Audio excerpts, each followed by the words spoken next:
And when I completed the Joliet assignment, I fulfilled the promise I made to myself to start to hire salesmen immediately. When I did, an amazing thing happened. I encountered powers unknown to me. I raised my horizons, for I recognized a principle I could use, and when I did, I saw opportunity and grasped it. What I saw and what I did marked the beginning of a financial empire. It was very simple. I placed a 4-line ad for salesmen in the classified ad section of the Chicago Sunday Tribune. I had inspiration to action, but I lacked know-how and knowledge in the skill of hiring. Nonetheless, after much thought, I constructed a 4-line ad that has required very little change over a period of many, many years. It got results, at times fantastic results. Exceptional opportunity to earn was the lead line. The number of personal calls at my office as a result of the ad was more than satisfactory. But the amazing thing to me was the number of letters I received from applicants outside of Chicago, downstate Illinois, Indiana, Wisconsin, Michigan, and elsewhere. I hadn't realized the power of an advertisement in a metropolitan Sunday newspaper to reach beyond the city limits, but I soon decided to grasp the opportunity.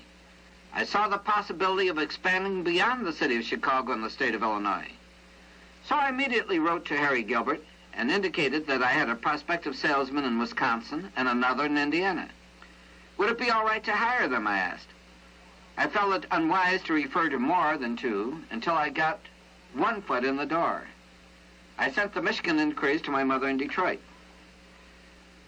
The 5 anxious days that I waited for a reply seemed mighty long.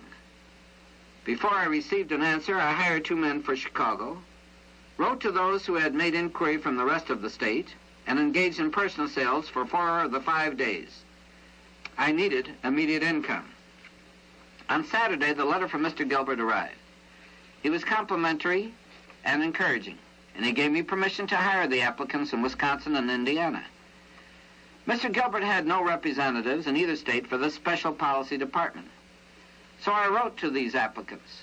It never occurred to me to suggest a personal interview, and they accepted my offer. Then I reasoned, if Mr. Gilbert would allow me to hire 1 applicant in each state, he would allow me to hire more.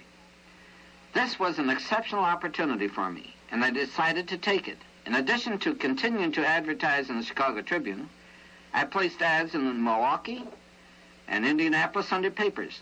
Result?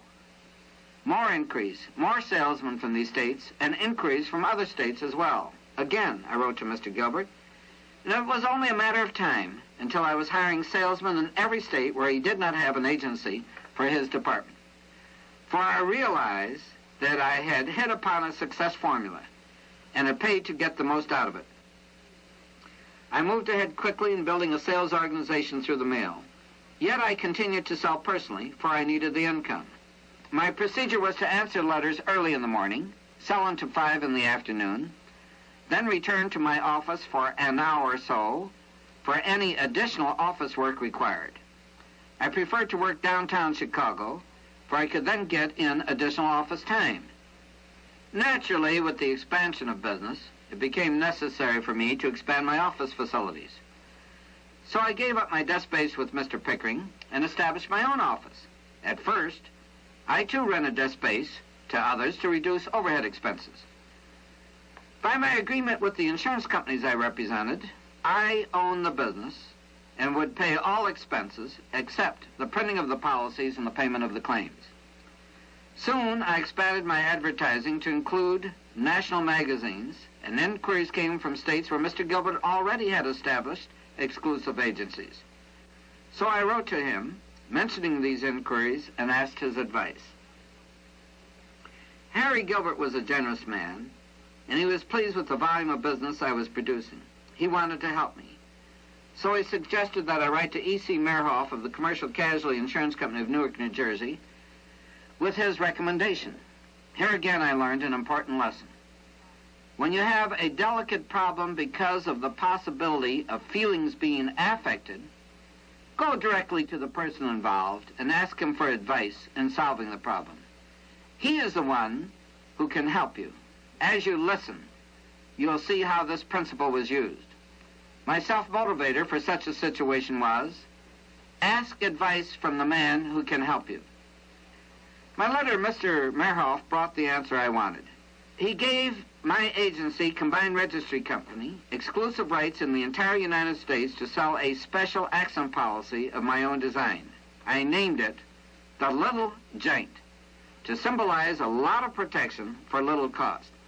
And ever since then, I've used that name for any similar policies. I continued to do business with Mr. Gilbert, and in some states I was running 2 sales organizations. More ads, more salesmen, more business. I had to multiply myself again.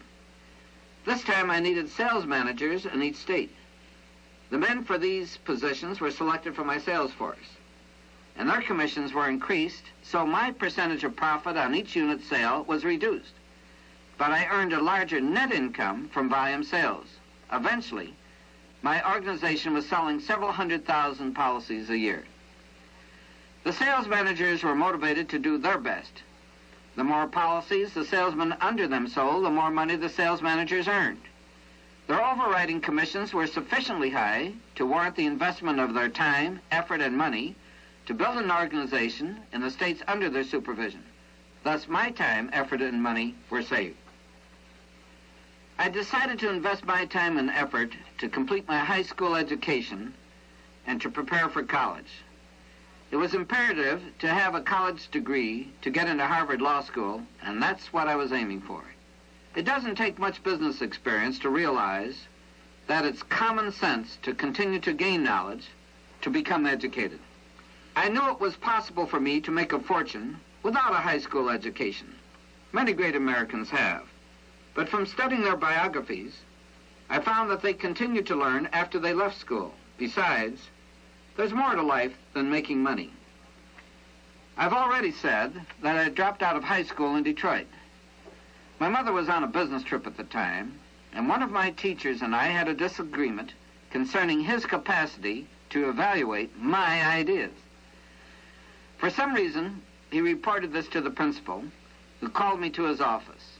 He endeavored to prove that the time he spent talking to me cost the city of Detroit money, several $100s per minute. Money, I thought to myself.